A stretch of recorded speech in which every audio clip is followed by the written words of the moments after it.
नमस्ते, मैं प्रदीप धलेट।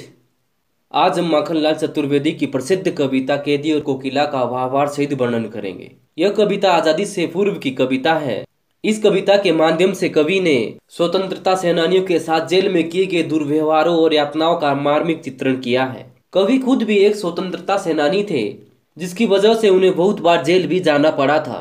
जेल में रहने के दौरान वो इस बात से अवगत हुए कि जेल में अंग्रेज स्वतंत्रता सेनानियों के साथ किस प्रकार का दुर्व्यवहार कर रहे हैं। जेल के अंदर हो रहे दुर्व्यवहार को जनता के सामने लाने के लिए कवि ने इस कविता की रचना की। कवि ने स्वतंत्रता सेनानियों के यातनाओं को प्रदर्शित करने के लिए कोयल का सहारा लिया है। कविता की व्याख्या इस प्रकार से है। क्या गाती हो, क्यों रह रह जाती हो, कोकिल बोलो तो क्या लाती हो। संदेश किसका है, कोकिल बोलो तो। आज़ादी की लड़ाई में भाग लेने के कारण कवि को ब्रिटिश सरकार ने बंदी बना लिया था और ये कविता उसी दौरान लिखी गई है जब कवि जेल में थे। जेल में कवि एक काल कोठरी में बंद है, चारों तरफ अंधकार है। आधी रात बीत चुकी है, लेकिन कवि को दिन भर मिलने वाली यातनाओं के कारण नींद नहीं आ रही है। ऐसे समय में कवि को कोयल की आवाज़ सुनाई देती है, लेकिन कवि को कोयल का गीत इस तरह से सुनाई देता है कि कोयल रुक रुक कर अपना गीत गा रही है। तो कवि कोयल से पूछते हैं कि हे कोयल, तुम क्या गा रही हो। और फिर गाते गाते फिर अचानक से तुम चुप क्यों हो जाती हो। हे कोयल, कुछ तो बोलो। क्या तुम मुझे कुछ संदेश देना चाहती हो।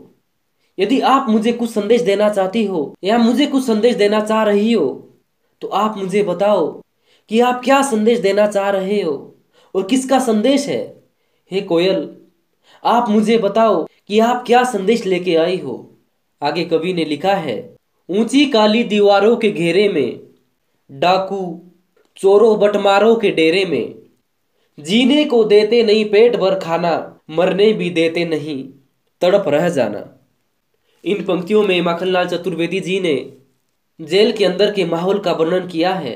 माखनलाल चतुर्वेदी जी कहते हैं कि जहां पर मुझे कैद करके रखा गया है, उस कमरे की दीवारें या उस जेल की दीवारें बहुत ऊंची ऊंची है और जेल में अंदर रोशनी तक नहीं है।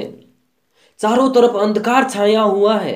कवि कहता है कि मैं तो आजादी का दीवाना हूं, मैं तो स्वतंत्रता सेनानी हूं। बटमार होता है राहगीरों को लूटने वाला, कि मुझे भी सरकार ने डाकू चोरों और बटमारों के डेरे में रखा हुआ है, कि जहां पर डाकू को रखा जाता है, जहां पर चोरों को रखा जाता है, जहां पर राहगीरों को लूटने वालों को रखा जाता है, मुझे भी उन्हीं के साथ रखा गया है। जो ये ब्रिटिश सरकार है, ये स्वतंत्रता सेनानी और डाकू चोर बटवारों में कोई अंतर नहीं समझती है। यह जेल में हमें पेट भर खाने को भी नहीं देते हैं और ना ही हमें मरने देते हैं।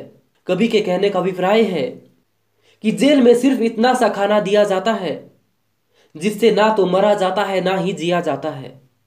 इंसान जेल के अंदर तड़प कर रह जाता है। आगे कवि लिखते हैं। जीवन पर अब दिन रात कड़ा पहरा है, शासन है या तम का प्रभाव गहरा है। हिमकर निराश कर चला रात भी काली, इस समय कालीमा मई जगी क्यों आली। भावार्थ इस प्रकार से है। कवि कहता है, जिन लोगों को ब्रिटिश सरकार जेल में डाल देती है, उन लोगों के जीवन पर दिन रात कड़ा पहरा रहता है, उन पर दिन रात कड़ी निगरानी रखी जाती है। कवि कहता है कि इसे देखकर ऐसा लगता है कि अंग्रेजी शासन ना होकर के अंधकार का प्रभाव पड़ा हुआ हो। हिमकर अर्थात चंद्रमा, हिमकर निराश कर चला रात भी काली, कि अब तो चंद्रमा भी चला गया है, कि अब तो चंद्रमा भी हमें निराश करके चला गया है। क्योंकि हमारी कोठरी में जो थोड़ी सी चंद्रमा की रोशनी आ रही थी, वो भी अब नहीं आ रही है, अर्थात चंद्रमा भी अब अस्त हो गया है और ये रात तो काली है। और ऐसी काली रात में हे काली कोयल, हे आली अर्थात हे सखी, आप क्यों जागी हो। आगे कवि लिखते हैं। क्यों हूक पड़ी वेदना बोझ वाली सी, कोकिल बोलो तो क्या लुटा। मृदुल वेवल की रखवाली सी, कोकिल बोलो तो। कवि कहता है कि हे कोयल, तुम तो मीठी और सुरीली आवाज के लिए विख्यात हो, लेकिन आज तुम्हारी आवाज में वेदना है, तुम्हारी आवाज में दर्द है, इसलिए आप मुझे बताओ, तुम क्यों चिल्ला रही हो, तुम क्यों चीख रही हो? तुम्हारी आवाज में मुझे दुख की अनुभूति हो रही है। क्या तुम्हारा कोई कुछ लूट करके चला गया है? हे कोयल, कुछ तो बोलो। आगे कवि कहते हैं, क्या हुई वावली अर्धरात्रि को चीखी, कोकिल बोलो तो किस दावा नल की ज्वालाएं है दिखी। कोकिल बोलो तो, वावली अर्थात पागल, क्या तुम पागल हो गई हो जो आधी रात को चीख रही हो, या तुमने कोई जंगल में लगने वाली आग की लपटें देख ली है? हे कोयल, कुछ तो बोलो। दावानल की ज्वालाएं से यहाँ पर कवि का अभिप्राय ब्रिटिश सरकार द्वारा दी जाने वाली यातनाओं से है।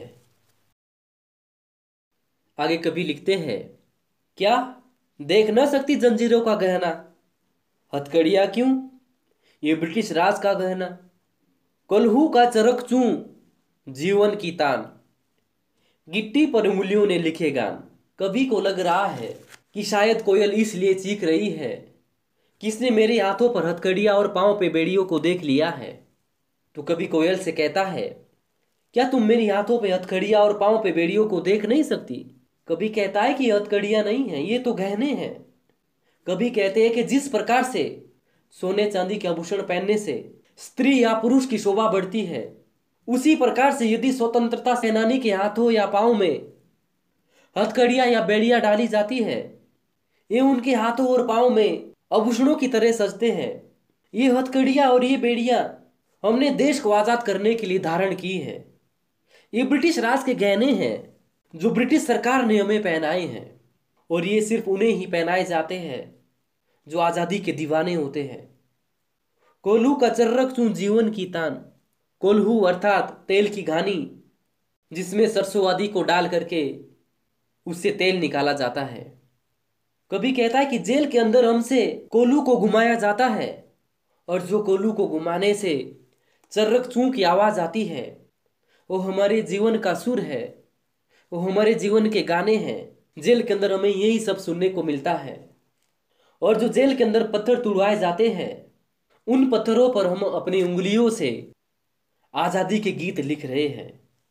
आगे कवि कहते हैं, हूं मोट खींचता लगा पेट पर जुआ, खाली करता हूं ब्रिटिश अकड़ का कुआ।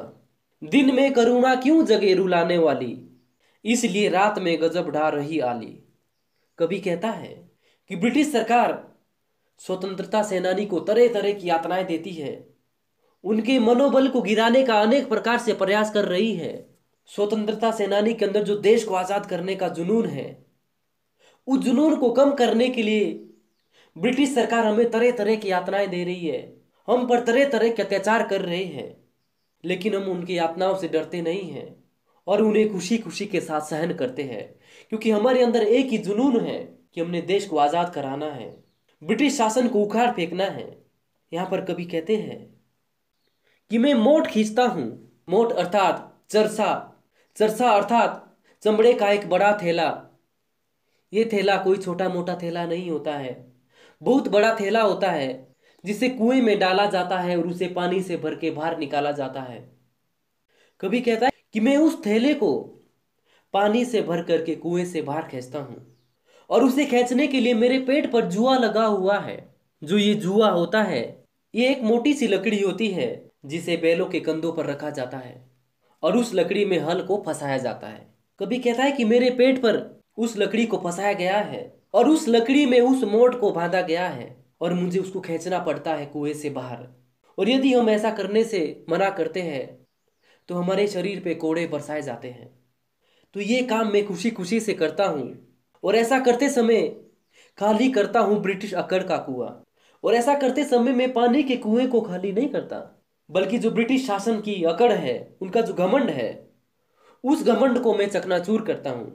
उन्हें लगता है कि मैं ऐसा करने में असमर्थ हूँ, या ऐसे करने में मैं असमर्थ रहूंगा, लेकिन इस काम को मैं खुशी मुझे खुशी दुख से कर देने देता वाली, हूँ। दिन के समय काम करते हुए और आंखों से आंसू लाने वाली करुणा का भाव क्यों जगे? मैं नहीं चाहता कि ब्रिटिश सरकार के पहरेदार मेरी पीड़ा को देखे, पर हे सखी, हे कोयल, मेरे हृदय में छिपा पीड़ा का भाव रात के अंधेरे में गजब ढा रहा है। आज के लिए इतना ही, मिलते हैं अगली वीडियो में। तब तक के लिए धन्यवाद।